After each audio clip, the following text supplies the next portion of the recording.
be the checkered flag. Still to come, Jason with the first TV test of the driver's car everyone wants to know about.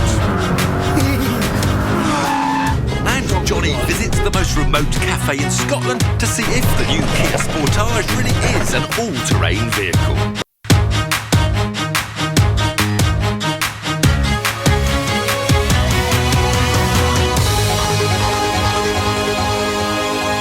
Welcome back to Fifth Gear, where Jason's got the keys to something very, very naughty. The Toyota GT86. The most hotly anticipated car of the year. And for good reason. It only costs £25,000. It's got 200 horsepower. It weighs barely more than a tonne. It's rear-wheel drive. It sounds to me like Toyota have done a survey of all things petrol heads wanting a car and gone and built it. To see if it lives up to the promise, I've come to the brilliant driving roads outside Barcelona. And because I know how important the GT86 is to car fans, I'll break it down bit by bit. Right, now under the bonnet, we've got a 2-litre 4-cylinder boxer engine. That means is instead of having the pistons in line or in a V formation, this time they're flat and they're firing away from each other. The engine was developed by Subaru, who make their own version of the GT86. The benefit to a boxer layout is it can be mounted low down, which is good for handling. But this engine, well, it's just not exciting me. I am a little bit disappointed. It needs more power, just a bit more. But more importantly, we need much more torque, particularly in the mid-range. You find yourself constantly changing down the gears to get it to go anywhere and, revving its knackers off. So, if you're in the mood to really drive it hard, and I mean every corner you come to, down a gear, ideally second, then it's not so bad, it goes pretty well.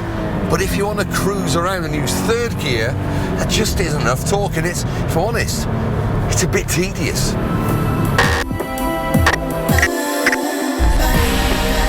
The way the GT86 corners is absolutely crucial to its success.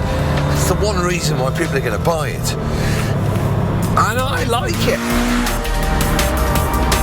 It's a nimble chassis, the steering's concise, a little bit of understeer, but not too much. It's got good ride, it's not too stiff. It's a fun little sports car. I really like it. Tell you what is great, and that's the seats. The actual seating position is fantastic. Seats are really supportive, especially around the shoulders. They hold you in, got a really good sports car feel. Steering wheel's in a great position, nice size, good feel. It's a nice place to be. The dashboard's got a nice feel and finish and touch to it. I like it.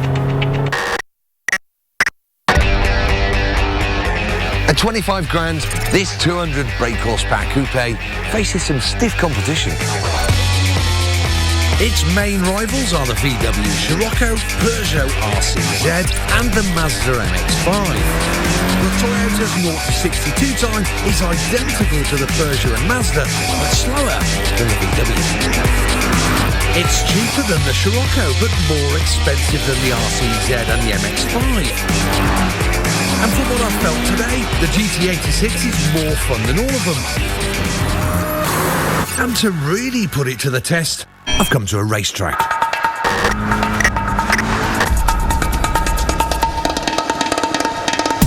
In Japan, drifting is, well, a national pastime. Toyota wanted the GT86 to appeal to this important niche market, so they fitted it with an important bit of kit. One of the things which got me excited about this new Toyota GT86 is the fact it's got a limited slip differential. And what that means is when you're cornering hard, you're not going to spin the inside wheel and waste a load of traction and acceleration. As well as giving more traction, the limited slip diff should spread the engine's power more evenly across the rear tyres. Exactly what you need to perform controlled drifts. In order to get the rear to slide, you've got to be very committed and almost throw the car into the corner and unbalance it. Flicker in.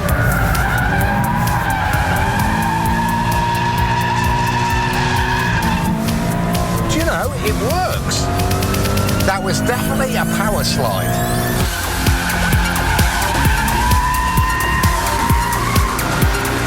It's really good.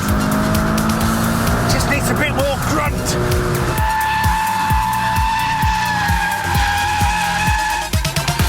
While a few more bhp would make it even better, the GT86 does live up to the hype. You know, this definitely feels like a car which has been designed for people that like driving. And that's why I like it, because I like driving. Next up.